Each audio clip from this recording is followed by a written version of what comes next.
En la cena de Navidad, mi papá dijo, «Eres una carga, lárgate». Así que al día siguiente dejé de pagar todo. Y en menos de un mes, vivían sin agua, sin luz, y sin nadie que los salvara. La historia que estás a punto de escuchar le pertenece a Luis. Un hijo que creyó estar salvando a su familia, hasta que lo echaron como si fuera un estorbo.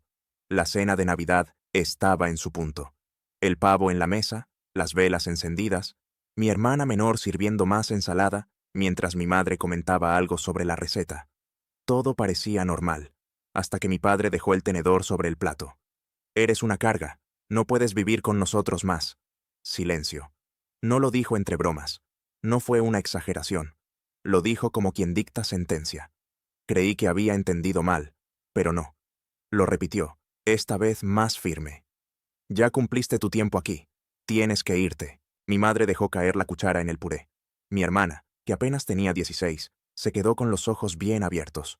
Y yo, simplemente tragué lo que tenía en la boca y dejé el cubierto en el plato, en completo silencio. No grité. No discutí. No lloré. Solo asentí. «Está bien», dije. Eso lo descolocó un poco. Creo que esperaba otra cosa. Tal vez una súplica, una escena. Pero yo solo me levanté de la mesa y llevé mi plato al fregadero. Tenía 24 años. Llevaba 3 trabajando a tiempo completo como técnico en sistemas. Mi sueldo no era una fortuna, pero servía. Mucho más de lo que ellos querían admitir. Yo pagaba la luz, el internet, el agua, llenaba el refrigerador, compraba medicamentos. Hasta la cuenta de Netflix la tenía a mi nombre. Y sin previo aviso, sin una conversación previa, sin una queja, me echaron. Ni un gracias, ni un plan, ni una propuesta. Solo un lárgate. Subí a mi habitación, cerré la puerta y me senté en la cama con las manos temblando. No por miedo, no por tristeza, sino por una mezcla de rabia contenida y decepción. Sabía que eventualmente me iría. Pero no así. No después de todo lo que hice por ellos. No en Navidad. Comencé a empacar. Llené 2 maletas con ropa, mi laptop, mis libros. Revisé debajo de la cama. Junté mis papeles importantes, tarjetas, documentos. No tenía un plan concreto, pero tenía algo de dinero ahorrado. Suficiente para unos días. Podría quedarme con mi amigo Adrián mientras buscaba algo. Mientras doblaba una camiseta, escuché un golpeteo suave en la puerta. Era mi hermana. «¿Puedo pasar?», asentí. Entró con los ojos vidriosos. Se sentó en el borde de la cama, abrazando sus piernas. «¿Qué fue eso?», preguntó, apenas en un susurro. Una patada disfrazada de sinceridad. «¿Te vas?». «Mañana». «No pueden hacerte esto. Tú pagas todo, Luis. No tenemos ni agua si tú no estás». Sonreí con tristeza. «No es mi problema ya». «¿A dónde vas?». «Lo resolveré». Hubo un silencio largo. Ella me miró con algo que dolía más que el rechazo de mis padres. Angustia. La angustia de una hermana que sabía que la única persona cuerda en esa casa estaba a punto de irse. Quiso quedarse más tiempo, pero la llamaron desde abajo. Cuando se fue, volví a mi maleta. En la madrugada terminé de empacar. No dormí. Solo esperé el amanecer. A la mañana siguiente, me levanté antes que todos. Bajé en silencio, con las maletas rodando tras de mí. Dejé la llave sobre la mesa del comedor y salí por la puerta principal sin mirar atrás. Subí al auto. Me detuve un segundo. Abrí la app de mi banco. Cancelé todos los débitos automáticos. Luz, agua, internet, Netflix, la tarjeta del súper. Todo. Cerré sesión. Encendí el motor. Me fui. Esa semana me quedé en el departamento de Adrián. Un sitio chico, mal ventilado, con un colchón inflable en el suelo, pero al menos tenía techo. Y un perro que roncaba como humano. La libertad se sentía rara, pero también deliciosa. No había gritos, no había quejas. Nadie me llamaba para decir que faltaba papel higiénico o leche. Por primera vez, cada billete que ganaba era para mí. Cada minuto que vivía era mío. Hasta que llegó el primer mensaje de mi hermana. «Papá está gritando, cortaron la luz». 2 días después, se fue el internet. Mamá está desesperada. Y luego, «Papá dice que tú saboteaste todo». No respondí. Pero por dentro, sonreí. Era increíble lo rápido que el «tú no haces nada» se convertía en «¿por qué todo se está cayendo a pedazos?». Solo hacía falta apagar el interruptor para que entendieran quién lo sostenía todo. Pasaron 4 días desde que me fui. 4 días de silencio en mi teléfono, de paz mental, de dormir sin interrupciones. 4 días en los que volví a sentirme como una persona, y no como una cuenta bancaria ambulante. Pero el quinto día, la paz terminó. Primero fue un mensaje de mi madre. «Hola Luis, ¿podemos hablar un momento?» No respondí. Una hora después. «Tu papá está alterado. Creo que fue un error todo lo que pasó. ¿Podemos vernos?» Tampoco respondí. Y entonces comenzaron las llamadas.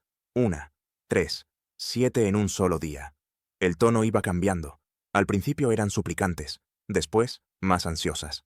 Finalmente, agresivas. «No puedes dejarnos así. Nos estás castigando. Estás siendo egoísta. Egoísta». Esa palabra me revolvió el estómago. Después de años sosteniéndolos, de darles todo lo que tenía, ¿ahora yo era el egoísta por dejar de pagar sus cuentas? Qué conveniente. Adrián me encontró en la sala, con el celular en la mano y cara de pocos amigos. «¿Otra vez te escribieron?» Asentí. «¿Y vas a responder?» «No». «¿Seguro?» «Segurísimo». Él me palmeó el hombro y volvió a su cuarto. Yo, en cambio, me senté en el suelo.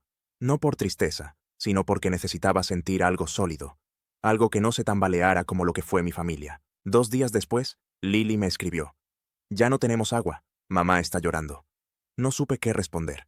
Me limité a poner un emoji neutral. Pero entonces, otro mensaje. «Papá rompió la puerta del baño. Dijo que no soporta más esta situación». Yo tampoco la soportaba, pensé. Por eso me fui. «Dice que vas a pagar por esto». Sonreí. Al fin y al cabo, ya estaba pagando. Pero no yo. Él. Una semana después, conseguí un departamento. No era nada lujoso. Un monoambiente con cocina integrada, paredes descascaradas y un baño que sonaba como si fuera a explotar cada vez que tirabas la cadena. Pero era mío. Fui a IKEA. Compré una mesa pequeña, una lámpara cálida, una planta falsa que parecía real. Me senté en el suelo, con una cerveza en la mano, y me sentí en casa. Por primera vez en años. La primera noche dormí como un bebé, y la mañana siguiente, como en una mala película, alguien golpeó la puerta. No era un cartero, era mi padre. «Podemos hablar», dijo sin rodeos. Lo miré como si estuviera viendo un fantasma. «¿Cómo supiste dónde vivo?» «Tu hermana». Por supuesto, estaba desmejorado, la barba descuidada, ojeras hasta el mentón. Pero su arrogancia seguía intacta. «Mira», comenzó. «Sé que las cosas se dijeron de forma brusca. No era nuestra intención echarte así». «¿Entonces qué era?» Se quedó callado. Respiró hondo. «Solo pensamos que ya era hora de que hicieras tu vida, que dejaras el nido. ¿Y por eso me humillaste en Nochebuena?» «Luis, ¿sabes qué hice al día siguiente? Cancelé todo. La luz, el agua, la comida que comías sin pagar, hasta la cuenta de Spotify que usabas a escondidas. Todo eso lo pagaba yo». Se quedó mudo.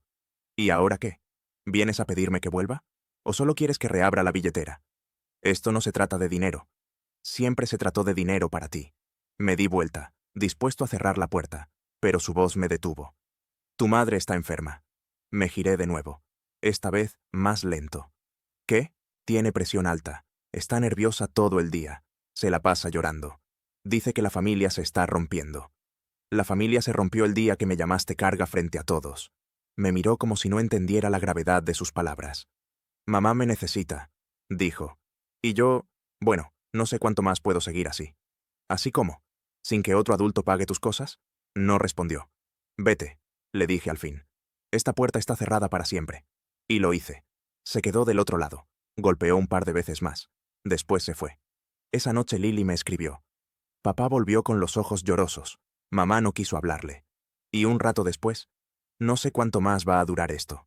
Él está empezando a hablar de vender la casa. Eso sí que me sorprendió.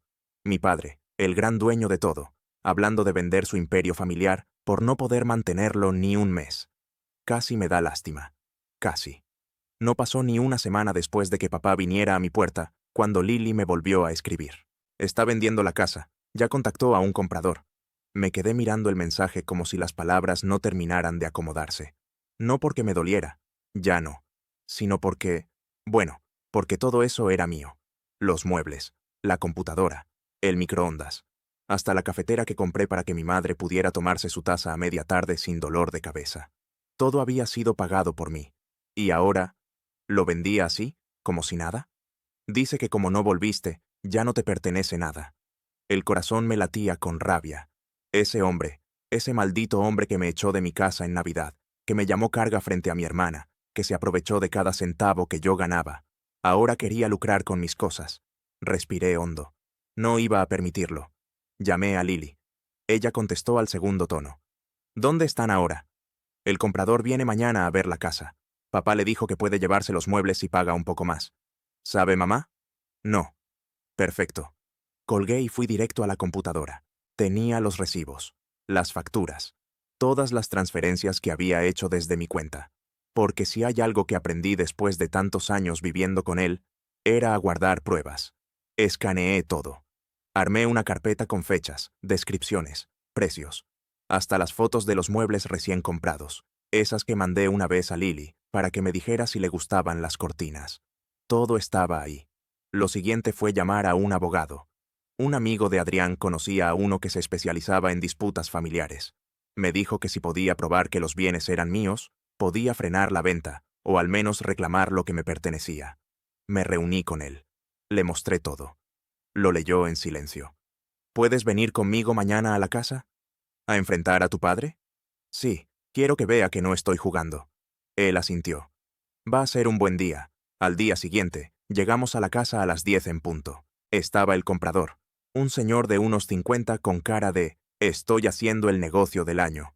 Y claro, mi padre, parado en la entrada con los brazos cruzados, esa típica postura de macho que ya no impresiona a nadie. Me bajé del auto con el abogado a mi lado. «¿Qué haces aquí?», espetó él. «Asegurarme de que no vendas lo que no es tuyo». El comprador nos miró, confundido. ¿Hay algún problema legal con la propiedad? Mi abogado tomó la palabra. No con la propiedad en sí, pero sí con los bienes dentro. Mi cliente tiene pruebas de propiedad sobre varios objetos que usted pretende comprar junto a la casa. Si procede con la compra sin excluirlos, se expone a una disputa legal. Papá rió. Esa risa sarcástica que siempre usaba cuando quería aparentar poder. No sea ridículo. Esa cafetera, ese sofá, todo se compró con dinero de esta casa. Saqué el celular. Abrí una imagen. Factura. Fecha. Número de serie. Foto del sillón llegando en el camión de reparto. Y después otra. Y otra. ¿Quieres seguir? Tengo más. El comprador levantó las manos. Yo no quiero problemas. Si todo eso es tuyo, solo me interesa la propiedad. Papá apretó los dientes. Entonces no es negocio. Entonces no hay compra, dijo el señor, y se fue. Silencio. Papá me miró como si quisiera golpearme, pero no podía. Ya no. Ahora yo estaba del otro lado, con pruebas, con respaldo, y con la dignidad intacta. Me giré, y antes de subir al auto le dije, la próxima vez que quieras aprovecharte de alguien, asegúrate de que no haya guardado todos los recibos. Y me fui. Ese mismo día, mi madre me llamó. Por primera vez en semanas. Me enteré de lo que hiciste, dijo, sin rodeos. ¿Vas a reclamarme por defender lo que es mío? No, quiero agradecerte. Eso me dejó en silencio. Él me había dicho que todo estaba bajo control, que tenía un plan, que lo hacía por el bien de todos, pero no me dijo que estaba vendiendo cosas tuyas, ni que lo hacía a escondidas. Yo no sabía. Por un momento no supe qué decir. Nunca fue solo tu culpa, mamá, pero tampoco fuiste víctima todo el tiempo. Dejaste que él decidiera por todos. Me dejaste solo muchas veces. Lo sé. El silencio al otro lado no era de excusa, era de culpa. ¿Qué vas a hacer ahora?, le pregunté. Estoy pensando en separarme. La frase me golpeó como un susurro en la espalda. Lento, pero profundo. Ella siguió hablando, pero yo ya no escuchaba todo. Solo algunas partes. No puedo seguir viviendo así. Me doy cuenta de que estaba cómoda en una cárcel. Tú tuviste el valor de salir primero. Y en el fondo, algo dentro de mí se aflojaba. No por compasión, no por reconciliación, sino por justicia. Por primera vez, alguien en esa casa entendía lo que había pasado. Las semanas siguientes fueron extrañas. Lily seguía escribiéndome casi todos los días. A veces solo para contarme qué comió. Otras, para decirme que papá estaba insoportable, que gritaba por cualquier cosa, que mamá ya no le respondía, que se encerraba en su cuarto y se quedaba allí horas, en silencio. La tensión en esa casa era como una cuerda vieja, a punto de romperse. Yo, por mi parte, intentaba enfocarme en mi vida, el trabajo, mi nuevo hogar. Incluso empecé a ver a alguien, nada serio, pero alguien que me escuchaba, que me hacía reír sin recordarme constantemente todo lo que había vivido. Y aún así, algo dentro de mí no terminaba de soltar. Tal vez porque no era tan fácil. porque una parte de mí seguía siendo el hijo que había sido expulsado de la cena de Navidad como si fuera una plaga. Y ese hijo todavía tenía algo pendiente. Fue Lily quien me mandó el mensaje. Mamá va a hablar con él hoy. Dice que ya no puede más. Lo leí 3 veces. Esa noche no pude dormir. La imagen de mi madre, por fin enfrentándolo, me parecía tan improbable como necesaria. Siempre pensé que si alguien iba a sacar a papá de esa casa, sería una grúa, o un milagro. Pero al parecer, el milagro se llamaba hartazgo. La mañana siguiente, volví a tener noticias de Lily. Se fue. ¿Quién? Papá. Mamá lo echó. Le dijo que si no se iba, lo iba a denunciar por violencia emocional. Me senté en el borde de la cama, el celular en la mano. Tardé unos segundos en reaccionar, no por sorpresa, sino por la mezcla extraña que sentía. Alivio, rabia, justicia y una especie de tristeza antigua, esa que se tiene por lo que nunca fue. Lily me mandó otra foto. Era él, con su maleta, en la vereda. Solo. Sin casa. Sin respaldo. Sin nadie que le sostuviera la fantasía de que él mandaba. Era irónico. Porque por años me hizo sentir que yo era una carga. Y ahora el único peso era él. Mamá me llamó esa misma tarde. Ya no está. Se fue a la casa de un primo. No sé cuánto tiempo lo tolerarán. ¿Y tú? Tranquila, por primera vez en mucho tiempo. Sola, pero tranquila. La escuché llorar.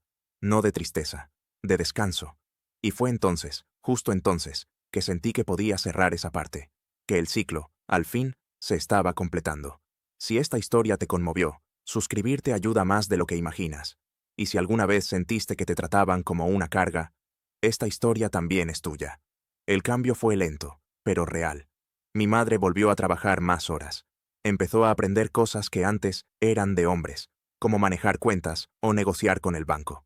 Lily mejoró en la escuela. Yo le ayudaba a distancia, pero no volví a esa casa. No quise. No necesitaba hacerlo. Me compré un escritorio nuevo. Puse cortinas verdes, mis favoritas. Cambié el ringtone del celular. Todo eran cosas pequeñas, pero significaban algo. Esto es mío. Esta vida, este espacio, este silencio. Papá, según supe por Lily, intentó volver un mes después. Dijo que había cambiado, que la casa era también suya, que podían intentarlo de nuevo. Mamá no le abrió la puerta. Los días pasaron, y finalmente un domingo en la tarde, Lily me llamó por videollamada. La atendí desde mi nuevo balcón, con una taza de café. ¿Estás feliz?, preguntó de pronto. La miré. ¿Por qué lo preguntas? Porque pareces distinto. Como si ya no te doliera. Pensé un momento. No sé si me duele menos, pero al menos ya no cargo con lo que no era mío. Ella asintió. Su silencio decía más que 1000 palabras. ¿Y tú?, le pregunté. Estoy bien, estoy ahorrando. Cuando termine el colegio, quiero mudarme. Yo te ayudo, le dije. No, esta vez quiero hacerlo sola, pero saber que estás ahí, eso basta. El siguiente diciembre me invitaron a una cena. No con mi familia, con amigos, con gente que elegí tener cerca. Comimos, reímos, y alguien preguntó por mi historia. ¿Cómo era posible que yo supiera cocinar tan bien? Reí. Porque tuve que aprender a cuidar de una casa entera mientras los adultos jugaban a que yo no existía. Las risas bajaron. Hubo silencio. Y luego uno de ellos dijo, pues ahora existes. Y se nota. Sonreí. Sí. Ahora existía. No como el hijo útil, no como el que paga todo, no como el que sirve mientras lo desprecian, sino como Luis, un hombre libre. Y esa, sinceramente, era la mejor forma de existir. Pasaron los meses. La casa que un día sentí como una jaula, dejó de ocupar espacio en mi cabeza. Mi vida empezó a florecer de formas que antes ni imaginaba. Hice nuevos amigos. Viajé a lugares que solo había visto en fotos. Aprendí a gastar sin culpa, a regalarme cosas pequeñas sin pensar que ese dinero tenía que usarse en cuentas ajenas. Por primera vez, la vida era mía, y no de ellos. Un día, saliendo del trabajo, vi un auto detenido frente al edificio. Reconocí la figura de inmediato. Mi padre. Estaba sentado dentro del vehículo, con la ventana baja. El auto era viejo, sucio. Su cara, distinta. Ojeras profundas, la barba desordenada, una expresión de derrota que nunca le había visto. Me acerqué por puro instinto. ¿Qué haces aquí? Me miró. Sus ojos no tenían rabia, ni orgullo, ni superioridad, solo cansancio. Necesitaba verte. ¿Por qué? Tardó en responder. Porque me quedé sin nadie. Y sé que hice las cosas mal. Lo observé. No porque quisiera perdonarlo, sino para grabar ese momento. Ese segundo exacto en que el hombre que me trató como una carga se dio cuenta de que él había sido el verdadero peso. Tarde, respondí con calma. Él bajó la mirada. ¿Hay alguna forma de arreglarlo? No, dije, sin rabia, sin dolor, solo la verdad. Se quedó allí, quieto, el motor encendido, la radio bajita, una canción vieja que no supe reconocer. Yo di un paso atrás. No vuelvas a buscarme. Y me fui. A partir de ese día, supe que la historia había terminado. No porque él hubiera cambiado, no porque se hubiera disculpado, sino porque yo ya no necesitaba nada de eso. La vida continuó. Mi madre se volvió otra persona, firme, centrada, tranquila. Vendió cosas viejas, redecoró la casa, y un día me mandó una foto del jardín con nuevas plantas. Las sembré yo, escribió. Era la primera vez que la veía florecer sin miedo. Lily terminó la escuela. Ingresó a la universidad con una beca. La ayudé con los papeles, pero todo lo hizo ella. Y lo más hermoso, eligió una carrera que nadie esperaba. Psicología. ¿Por qué eso? Le pregunté. Porque quiero entender cómo alguien puede dañar tanto a quienes ama, y cómo evitar repetirlo. La abracé. Fue la primera vez que lloré en mucho tiempo. No de tristeza, sino de algo parecido a orgullo. Si esta historia te conmovió, suscribirte ayuda más de lo que imaginas. Cada Navidad, desde entonces, hacemos algo distinto. Ya no hay mesa llena de tensión, ni platos servidos con palabras venenosas, ni miradas que buscan culpas. Ahora, cocinamos entre los tres. Lily, mamá y yo. Nos reímos de cosas tontas, vemos películas, comemos demasiado, y al final, brindamos por lo único que vale. Haber sobrevivido a todo eso sin volvernos como él. Un día, mientras organizaba unos papeles, encontré la última factura que pagué de esa casa. Estaba a mi nombre, con fecha de diciembre, el mismo mes en que me echaron. La guardé. No como un recuerdo amargo, sino como un recordatorio. Ese fue el precio de mi libertad. Y valió cada centavo. Ahora tengo 27 años. No soy rico, ni famoso, ni perfecto. Pero tengo algo que no tiene precio. Mi propia vida, mi espacio, mi nombre. Ya no soy una carga. Ya no soy el que paga todo sin ser visto. Ya no soy el hijo útil que puede desecharse en la cena de Navidad. Ahora soy Luis. Y esta es mi historia. Una historia que empezó con una traición disfrazada de autoridad y terminó con mi libertad ganada a pulso. Porque al final, la mayor victoria no fue que ellos perdieran todo. Fue que yo aprendí a vivir sin ellos, sin deberles nada, sin culpas, sin miedo. Y eso no me lo puede quitar nadie.